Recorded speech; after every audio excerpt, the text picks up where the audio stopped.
జిల్లాలో జరుగుతున్న అక్రమ భూ రిజిస్ట్రేషన్స్ ను తొలగించాలని మాజీ ఎమ్మెల్యే ప్రభాకర్ చౌదరి కోరారు.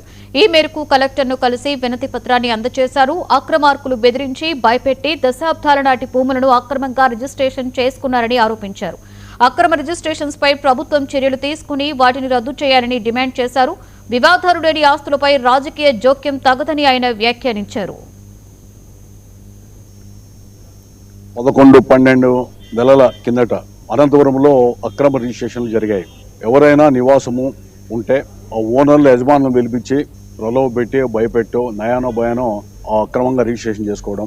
అదేవిధంగా 20 ఏళ్ళు 30 ఏళ్ళు అంటే 10-15 100 ఏళ్ళు పైబడి కాపురం ఉన్నటువంటి స్థలాలు కష్టపడి శ్రమించి తీసుకున్నటువంటి ఎవరైతే ఉన్నారో వాళ్ళ భూముల్ని వాళ్ళకి రాజకీయంగానో లేదా ఇతరత బలగం ఉందో లేదో కూడా పచ్చగట్టి కొంతమంది వాళ్ళ కూడా డైక్లాట్ పేరుతోనో రకరకాలుగా ఫేక్ డాక్యుమెంట్స్ ఫ్రాడ్ రిజిస్ట్రేషన్ చేసి సబ్ రిజిస్ట్రార్ ఆఫీస్లో దాదాపు అనంతపురంలో 150 కోట్ల రూపాయల పైబడి ఆస్తుల్ని ఆక్రమించుకున్నారు.